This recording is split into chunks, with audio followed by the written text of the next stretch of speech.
जब ये कहा जाता था ये फूल पत्ती खा के कोई इलाज होता है, रेक्रोसिन, टेरामाइसिन, मेटासिन खाओ, आधुनिक बनो, नई नई मेडिसिन खाओ। आज 50 साल के अंदर हम आ गए go back to herbal medicine. तो भाई तब सही थी साइंस या अब सही है?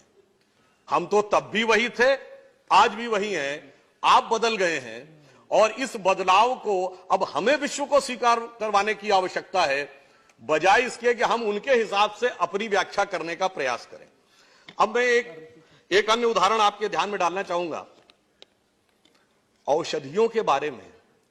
तो जैसा हमारे कई सम्मानित वक्ताओं ने बताया, बहुत से उदाहरण उपलब्ध हैं, चरक से लेके और धन्वंतरी जी तक, परंतु जिसको सबसे बड़ी उपलब्धि माना जाता है वेस्ट की, सर्जरी का जितना डिटेल्ड आयुर्वेद में उपलब्ध है, सुश्रुत संहिता में 180 चैप्टर हैं, 1100 डिजीजेज हैं, 121 इंस्ट्रूमेंट्स हैं, 650 मेडिसिन हैं, जिनमें एनिमल, प्लांट और केमिकल सारे सोर्सेस से हैं, और 300 से ऊपर प्रोसीजर्स हैं। और इतना ही नहीं, शायद कुछ लोगों को सुनने में अटपटा लगे, परंतु हड़प्पा सिविलाइजेशन, जिसे आज हम सिंधु सारस्वत सभ्यता कहते हैं, उसके एक्सकवेशन में सर जॉन मार्शल ने, जो ब्रिटिश टाइम में आर्कियोलॉजिकल सर्वे ऑफ इंडिया के चीफ थे, उन्होंने अपनी बुक जिसमें उन्होंने तक्षशिला के एक्सकवेशन का जिक्र किया है, पेज नंबर 210 पे उन्होंने लिखा है कि surgical instruments of Harappa civilisation second millennium से अवेलेबल है। और आज भी पाकिस्तान के पंजाब प्रोविंस के म्यूजियम में आप जाइए तो 5वीं शताब्दी ईसा पूर्व के सर्जिकल इंस्ट्रूमेंट रखे हैं। और पूर्व लोकसभा अध्यक्ष मीरा कुमार जी जब गई थी तो 2012 में उनके अखबारों ने इसको रिपोर्ट भी किया था। ये तो मैं सिर्फ ये कहने का प्रयास कर रहा हूं कि जो सर्जरी, जिसको बहुत बड़ा अचीवमेंट माना जाता है, एक तथ्य और आपके माध्यम से सदन के समक्ष रखना चाहूंगा कि लोग कहते हैं प्लास्टिक सर्जरी। लंदन से निकलने वाली एक बड़ी फेमस मैगजीन जिसका नाम था द जेंटलमैन, 1794 में, उसमें 2 डॉक्टर्स थॉमस क्रूजो और जेम्स पेंडिल ने बाकायदा एक आर्टिकल लिखा।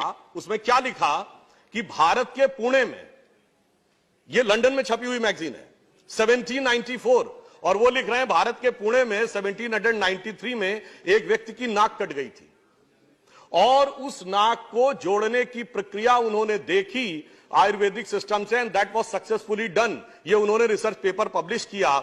और मजेदार बात यह है कि उन्होंने ये लिखा कि पुणे में जो नाक जोड़ने वाले थे वो कौन थे, कोई बहुत पढ़े लिखे एलिटिस्ट हाई क्लास के नहीं थे। उन्होंने लिखा वो कुम्हार जाति के व्यक्ति थे, जो आज की डेट में ओबीसी में आते हैं। तो यह दर्शाता है कि जिसे हम अपना एडवांस सोर्स ऑफ नॉलेज था, हम कहीं ना कहीं किसी ना किसी कारण से उसे पीछे छोड़ते चले गए।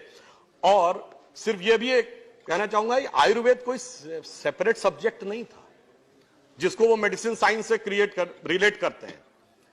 आयुर्वेद जैसे हमारे यहां जूलॉजी, बॉटनी, केमिस्ट्री एक सीक्वेंस है, फिजिक्स, केमिस्ट्री, मैथ एक सब्जेक्ट का ग्रुप है, वैसे ही 3 सब्जेक्टों के ग्रुप में से एक आयुर्वेद था जो बड़ा व्यवस्थित ब्रांच ऑफ नॉलेज था। वो था कृषि, पाकशास्त्र और आयुर्वेद।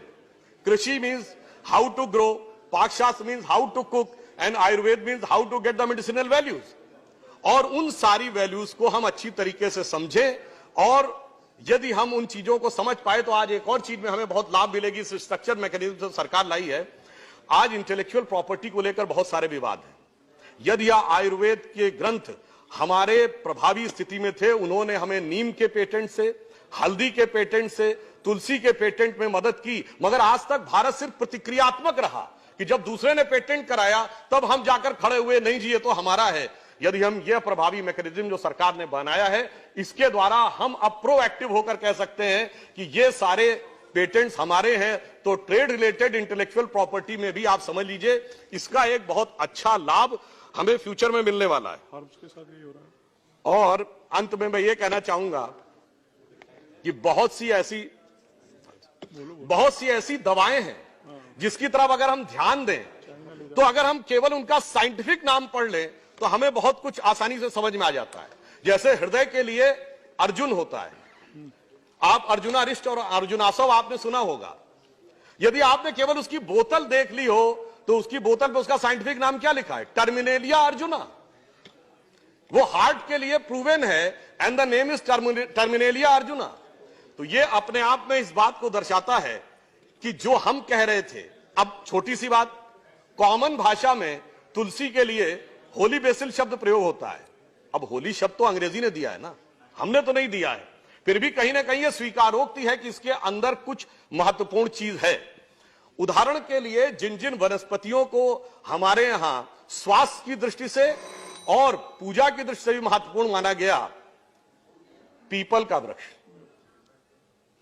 पीपल के वृक्ष को होली फिग कहते हैं, मगर उसका साइंटिफिक नाम क्या है? फिकियस रिलीजियोसा। रिलीजन है साहब उसमें, वो बता रहा है फिकियस रिलीजियोसा, यानी वो मान रहे हैं कि ये धार्मिक दृष्टि से पवित्र माने जाने वाला ये जो पौधा है, ये जो पेड़ है, इसके अंदर बहुत सारे मेडिसिनल गुण हैं। तो अंत में सिर्फ ये कहना चाहूंगा कि देखिए, इसमें गर्व करने की आवश्यकता है, सिर्फ इसीलिए नहीं कि यह आयु का विज्ञान है। कल विनय सहस्त्र बुद्धे जी ने हम लोगों की तरफ से जब शुरुआत करते हुए कहा था, तो उन्होंने एक बात कही थी ना, गर्व से कहो हम हैं। किसी दूसरी चीज के लिए कहा था, वो मत कहिए, क्योंकि जब कहा जाए गर्व से कहो हिंदू हैं तो वो ठीक नहीं लगता, इसलिए कहो गर्व से कहो हैं। मगर मैं कहना चाहूंगा, आयुर्वेद अथर्ववेद का हिस्सा है, and Atharvaveda is a religious text. Nowhere in the world you can find medical science as a part of the religious text. Nowhere you can find mathematics as a part of religious text. इसलिए मैं कहना चाहूंगा, ये जो हमारा ज्ञान है, ये सिर्फ भारत के लिए नहीं, गरीबों के लिए नहीं, सबसे एडवांस लेवल पे जो लोग बैठे हैं उनके लिए भी उतना ही प्रभावी है, और ये पूरे विश्व को आगे ले जाने की क्षमता रखता है। अमेरिकन काउंसिल ऑफ जो सर्जन्स हैं, उन्होंने सुश्रुत को सर्जरी का जनक माना है। मेलबर्न में, अमेरिका में क्या माना जा रहा है वो सबको पता है। यह पंक्ति कह के बात समाप्त करूंगा कि जो अटल जी ने कहा था, मेरे वेदों की ज्योति अमर, मेरे वेदों का ज्ञान अमर, मानव का के मन का अंधकार क्या कभी सामने सका ठहर, मेरे स्वर नभ में गहर गहर, सागर के जल में छहर छहर, इस कोने से उस कोने तक कर सकते जगती सौरभ में। आगे विनम्रता से साथ कहूंगा, हिंदू तन मन, हिंदू जीवन, रग रग हिंदू मेरा परिचय, यही जीवन शैली है। धन्यवाद।